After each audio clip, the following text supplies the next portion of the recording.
Cordial saludo. Bienvenidos de nuevo a este su espacio de temas y problemas literarios. ¿Sabían ustedes que una gran cantidad de escritores hoy famosos murieron sin ver su obra consumada, sin alguna forma acceder a los beneficios de la fama y del mérito y digamos, al estatus, al prestigio que esto da? Hoy vamos a hablar de ello. Yo soy Sundiata Keita, escritor, actualmente representante por el subsector de escritores independientes del Consejo de Literatura dentro del distrito de Medellín, así como miembro fundador del colectivo artístico Epísteme Colombia y su anfitrión en este su espacio. Sobre todo que quédense por favor hasta el final porque el tercer caso nos trae unas reflexiones al margen pues de sus circunstancias biográficas, unas reflexiones muy actuales y de ciertos riesgos inclusive que corre el escritor frente a esta disyuntiva, ¿cierto? De consagrarse en vida a una obra, pero no verla consumada, no verla, por decirlo así, en los anales de la historia, o entender que su obra puede no trascender, pero no sentirse afectado por ello. Eh, un gran autor, por supuesto que vamos a estarlo analizando también más a fondo en la medida de lo posible, porque tiene una gran profundidad. No es otro que el gran Fernando Pessoa, actualmente considerado el mayor referente de la poesía en Portugal, o por lo menos por una parte significativa de la crítica literaria de ese lugar, y también con unas grandes aportaciones a la literatura que actualmente estamos disfrutando. Pessoa escribió bajo más de 70 heterónimos. Hay que tener en cuenta que un heterónimo es una, por simplificar, es una identidad literaria ficticia que se crea un escritor desde la cual puede escribir desde un estilo completamente diferente. No es sencillamente como un seudónimo, que es una actividad que, es decir, que es un rótulo que uno asume para esta actividad, diferente del nombre de pila, por usar una expresión coloquial, o el nombre que está en el registro civil. Por ejemplo, mi seudónimo es Sundiata Keita, pero ello no implica un heterónimo como tal, porque yo sigo teniendo el mismo estilo. En cambio, Pessoa tenía una gran cantidad de estilos diversos de los que hoy podemos disfrutar. De hecho, sus obras se consiguen, no sé si todas, pero buena parte en internet, estén interesados. Pero Pessoa en vida no gozó de un gran prestigio dentro de el ambiente y dentro de la élite cultural y literaria de su tiempo. Pasó prácticamente desapercibido. Cuando muere en el año 1935, encuentran el baúl una serie de escritos. Sus escritos salen a la luz y de allí se catapulta el prestigio del gran Fernando Pessoa. Es decir, que Pessoa vive su vida, eh, de alguna forma no alcanza a tener el reconocimiento, fallece y posteriormente lo obtiene. Un autor mucho más cercano, quizá algunos estén familiarizados más por la parte cinematográfica y la parte también eh, de las series de televisión, no es otro que Stieg Larsson. Tiene un texto bastante polémico, se llama Los hombres que no amaban a las mujeres, y una trilogía además.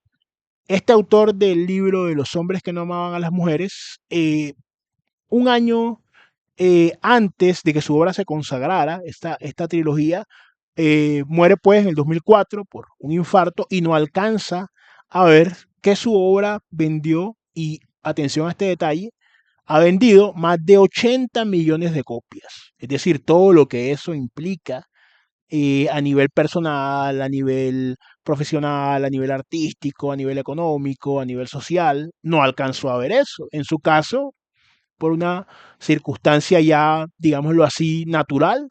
Eh, en este caso, allí tendríamos a estos dos escritores muy rápidamente, porque no nos vamos a ubicar a ocupar tanto de su obra, que por supuesto excede el margen de este video, el marco, pero sí a mirar las maneras como se van dando esas diferentes circunstancias y entrar al tercero que yo me ha suscitado interés. He escuchado sobre su libro y más que escucharlo he visto algunas referencias que hacen, pero no lo he leído todavía. Igual he quedado bastante interesado. Un autor norteamericano llamado John Kennedy Toole, Es un autor que se quitó la vida, pues muy desesperado, porque, y apenas a la edad de 32 años, porque no, luego de probar con múltiples editoriales, inclusive buscar, en ese momento era, igual ahora también hay editores y demás, pero ustedes sabemos que las dinámicas de mercado han cambiado mucho. En ese momento, cuando él escribía, nació en 1937, se quita la vida en el 69, el espectro era mucho más limitado, mucho más orgánico, menos digital.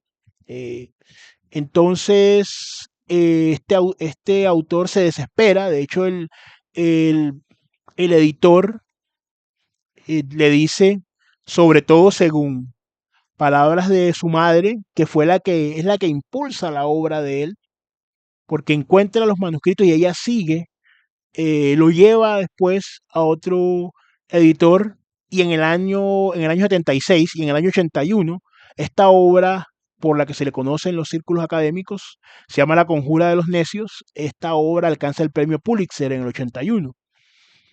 Varias cosas de este escritor para no ahondar mucho en el aspecto biográfico, que es importante, por supuesto, pero más allá de eso, mirar el fenómeno independientemente considerado a ciertas circunstancias particulares que dicen, lo que estuve indagando entre los biógrafos, unos dicen que la madre era muy controladora, que desde niño lo había tenido en una disciplina férrea para que llegara a ser escritor, que había muchos problemas, muchas tensiones entre ellos. De hecho, uno de los biógrafos que me pareció más desapasionado, que no quiso incluir ciertos detalles de la vida privada de este autor John Kennedy Toole, lo que él manifiesta es que ellos tuvieron una discusión porque él cuando primero se desarrolla profesionalmente, da clases, se va al ejército, allá está unos años en Puerto Rico, que es un estado libre y asociado, Estados Unidos, y a dar pues clases allá a los reclutas de allá, y ahí es donde él escribe en ese momento La Conjura de los Necios, se siente realizado por haber podido escribir esa gran novela, pero cuando habla con su agente o su editor, me matizarán bien la diferencia, no sé, la que en ese momento pues sí había una gran diferencia, su editor le dice que ese libro no va a vender, definitivamente que no va de nada y que no va a vender.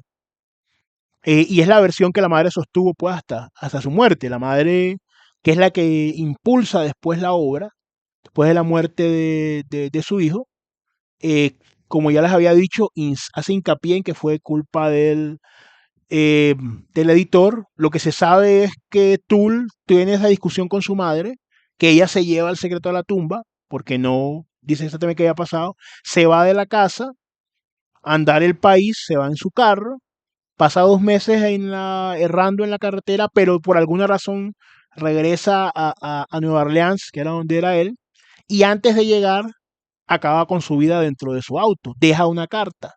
Esa carta la madre la destruye. Es la madre dice que había una serie de incoherencias que el hijo había dicho, que se había despedido, no se sabe el hijo qué fue lo que escribió. En todo caso, y más allá de estas circunstancias particulares, lo que queremos resaltar de este último escritor, que como le digo, te goza de un gran respeto hoy por hoy en la crítica literaria norteamericana, es tener en cuenta que muchas veces, y lo he visto en redes sociales, muchas veces la gente escribe, ¿cierto? Publica fragmentos de textos o manda directamente el texto si ya lo ha publicado, y puede recibir mucha opinión negativa, y esa opinión negativa puede incidir a que la persona tome ciertas decisiones o abandone sencillamente la literatura, cuando el valor de la obra lo aquilata es el tiempo y el público son el juez y el jurado natural de una obra literaria.